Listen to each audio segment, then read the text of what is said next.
Sino bang natatakot kay Martin Romualdez? Ito yung challenge ko sa inyo. Kung talaga matapang kayo, kami harapin nyo. Yung matukoy natin kung sino ang merong utak dito.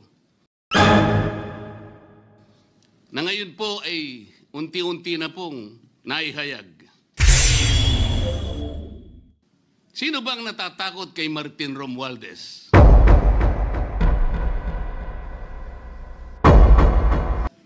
Marami po siguro dito sa kapulungan ito.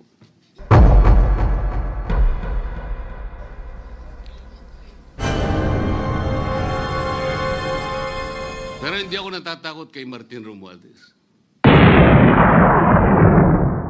Kapanipaniwala ba na wala silang kinausap na kahit isang congressman nakaupo na totoong may hawak ng mga distrito sa lugar na ginalawan nila sa hinaba-haba ng testimonya nila dito o sa Kamara?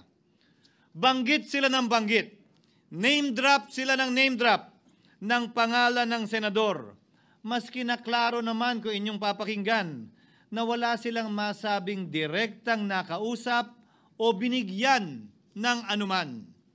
Lahat ito para lamang ipako ang mga senador sa media at sa publiko at ilayo ang atensyon sa Kamara at mga congressman.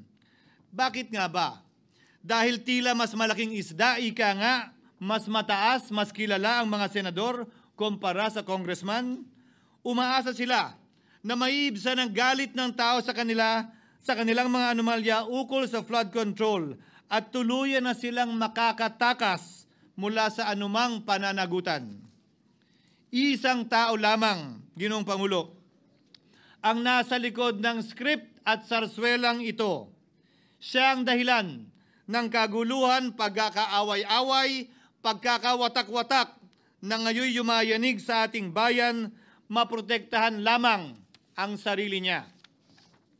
Ang pangalan niya ay matagal nang bulong-bulungan sa bawat sulok ng bansa, pero ngayon, unti-unti nang sinisigaw ng taong bayan.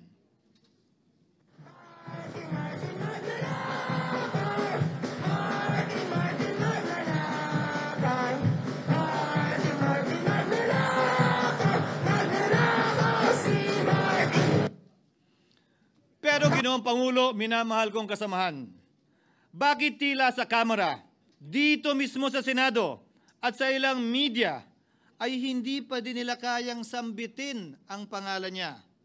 Pues, sasabihin ko, Martin Romualdez. Minsan ang binanggit ng mga diskaya ito mismo dito sa Senado, ang kanyang pangalan. Pero agad itong pinabawi nung humarap sila sa Kamara. Binanggit ni Master Sergeant Gutesa ang kanyang pangalan. Pero ultimo notaryo, natunto nila at pinabawi nila ang pagnotaryo. Buti na lang, huli na't nasabi na niya ang pangalan ni Martin Romualdez na pinanumpaan dito mismo sa ating Blue Ribbon Committee.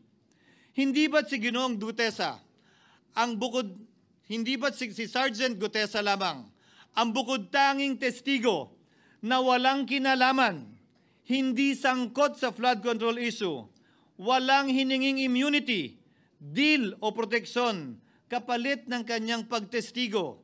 Siya ang kauna-unahang nagtestigo na personal na naghatid ng pera sa bahay mismo ni Martin Romualdez.